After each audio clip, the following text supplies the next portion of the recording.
Perkenalkan, nama saya Karnasi, saya dari kelas A2 Bagi Manajemen. Di sini saya akan membacakan jawaban UTS saya, yaitu mata kuliah marketing. Nomor 1. Jelaskan apa yang dimaksud dengan digital. Digital merupakan cara baru dalam menyampaikan konten atau isi kepada pemakai dan juga dapat digunakan untuk membina hubungan dengan pelanggan atau bagi pemasar. Nomor 2. Jelaskan mengapa pemasaran digital sangat penting.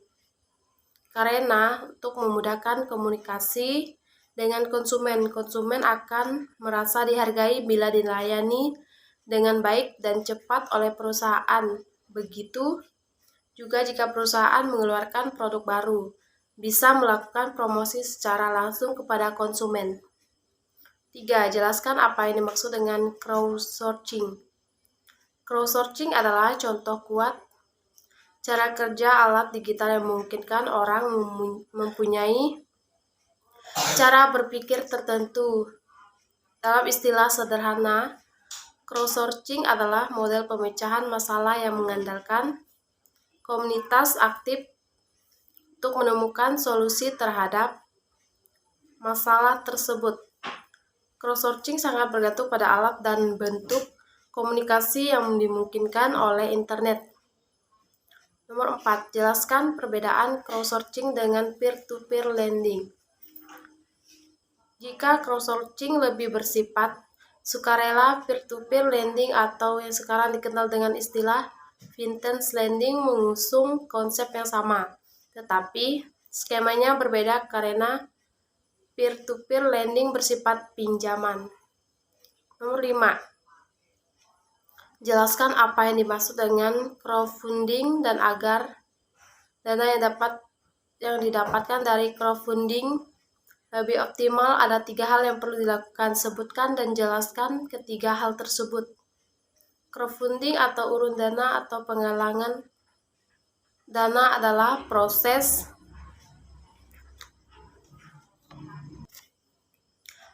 mengumpulkan sejumlah dana untuk sebuah proyek atau usaha oleh sejumlah besar orang yang biasanya dilakukan secara online. Agar dananya yang didapatkan dari crowdfunding lebih optimal, lakukan 3 hal berikut ini.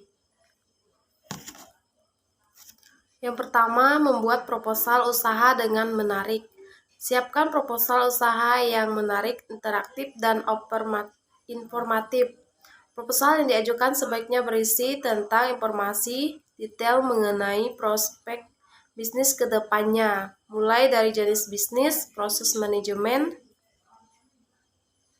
proses pemasaran,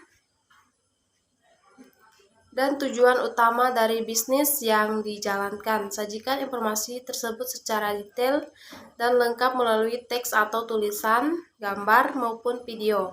Kedua, mendaftar ke situs crowdfunding. Proposal yang sudah selesai biasanya bisa langsung didaftarkan ke salah satu situs crowdfunding yang ada di Indonesia. Pilihlah sekiranya situs crowdfunding yang terpercaya dan sudah terkenal, karena di situs itulah para pemilik modal biasanya berkumpul. 3. Mengunggah dan memantau perkembangan proposal usaha setelah menemukan situs crowdfunding. Unggahlah proposal usaha yang sudah dibuat. Jangan lupa untuk terus memantau perkembangan kampanye dari proposal yang diunggah tadi.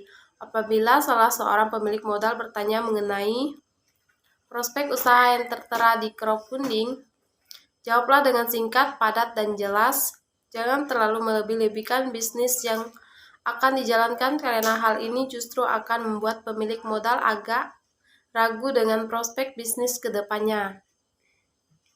Nomor 6. Cara mendapatkan uang di internet memang gampang susah, apalagi ada beberapa metode yang harus kamu lakukan.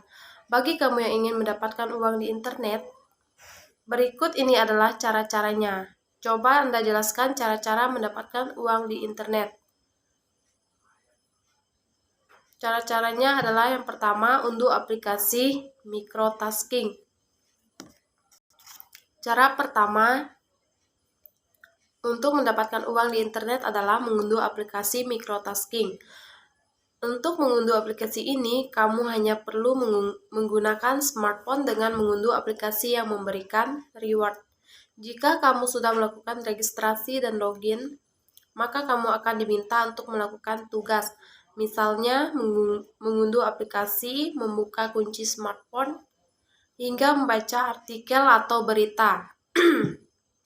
Salah satu aplikasi microtasking yang sering diunduh oleh banyak orang adalah WAV. Untuk menggunakan aplikasi ini, kamu hanya perlu memainkan dan menyelesaikan tugas agar mendapatkan sejumlah uang. Yang kedua, menulis blog atau artikel CEO friendly. Cara mendapatkan uang di internet lainnya adalah nulis blog atau artikel dengan SEO atau Search Engine Optimization.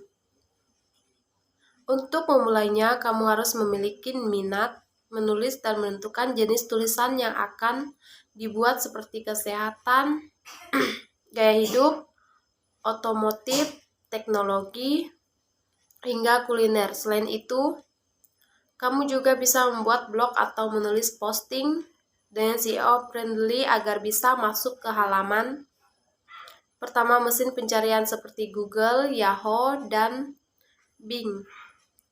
Hal itu dilakukan agar tulisanmu bisa meraih trafik blog, kemudian mendapatkan sejumlah uang melalui berbagai cara seperti Google AdSense, link afiliasi, dan lainnya. Yang ketiga, mengisi survei online. Kamu juga bisa menghasilkan uang dari internet dengan cara mengisi survei online. Dengan mengisi survei tersebut, kamu akan mendapatkan imbalan berupa sejumlah uang yang bisa ditukar dari akunmu. Sudah banyak layanan survei online berbayar yang menawarkan kemudahan seperti ClickSense. Keuntungan dari layanan tersebut adalah kamu dibayar menggunakan mata uang dolar. Selain ClickSense, kamu juga bisa mengisi survei online di Survey-On, Mobrok, hingga Viewfreed. 4. Menjadi reseller domain atau website. Dengan menjadi reseller domain, kamu bisa membeli dan menjual kembali produknya. Semakin unik nama domain kamu, maka semakin mahal pula harganya.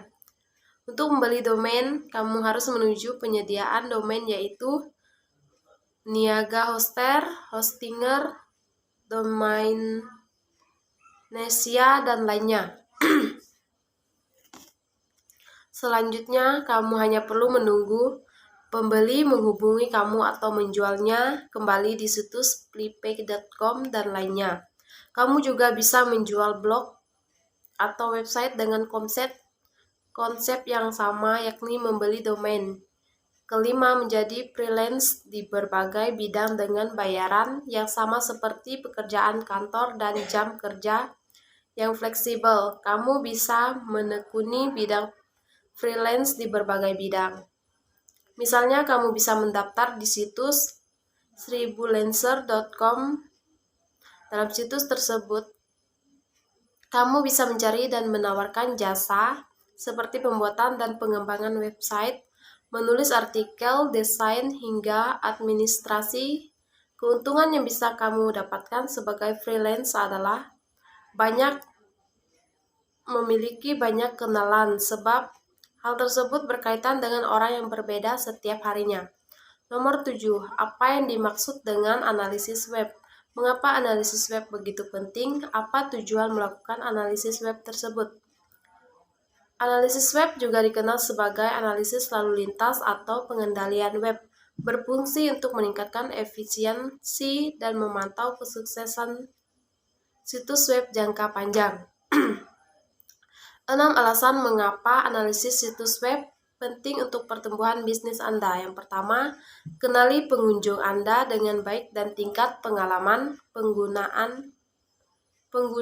Yang kedua, ketahui konten terbaik Anda dan fokus pada itu. Yang ketiga, ini membantu CEO situs Anda. Yang keempat, lacak rujukan teratas dan bangun strategi untuk mendapatkan lebih banyak dari mereka.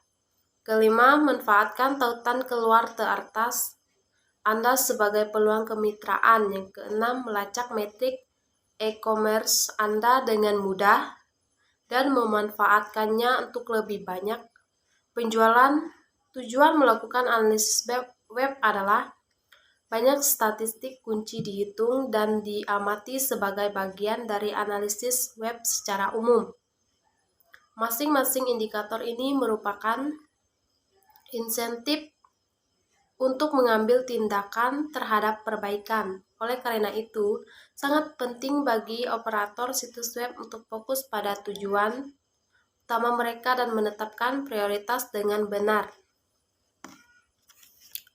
Jika demikian, maka pengenalan yang konsisten dan cepat dari ukuran yang ditargetkan adalah mungkin. Nomor 8. Ada banyak model untuk melakukan pendekatan pemasaran digital. Salah satunya adalah model TCEO. Sebutkan dan jelaskan model TCEO tersebut. Model-model TCEO adalah sebagai berikut. Yang pertama, think adalah titik awal dalam pendekatan yang kami gunakan. Pendekatan ini bertujuan mengembangkan rencana strategi untuk dunia digital. Seperti perencanaan komunikasi tradisional, pendekatan ini mencakup topik-topik seperti wawasan konsumen, penelitian, pengembangan, konsep, alokasi anggaran, dan perencanaan saluran. Kedua, create menghidupkan konsep dengan menjalankan kampanye dan bentuk platform. Pendekatan ini mencakup semua aspek menciptakan aset web, mulai dari desain dan pengembangan web hingga copywriting konseptual, penciptaan aset media sosial, pengembangan ponsel, sistem bisnis, rekayasa, dan integrasi media sosial. Ketiga, engage bertanggung jawab untuk mengarahkan lalu lintas dan membangun hubungan, pembelian dan perencanaan media, optimisasi mesin pencarian, pemasaran email, media sosial, dan manajemen kampanye adalah beberapa kegiatan utama di sini. Yang terakhir, optimistis adalah tentang perbaikan berkelanjutan. Ini memberikan wawasan dan pembelajaran melalui analitik, penambangan data, optimasi, dan pengujian konversi. Optimis relevan pada saat tahap proses. Nomor 9. Sebutkan tugas-tugas yang sudah Anda kerjakan sebelum UTS marketing. Tugas-tugasnya adalah meringkas bab 1 dan bab 2, kemudian video record. Sekian jawaban saya ucapkan terima kasih.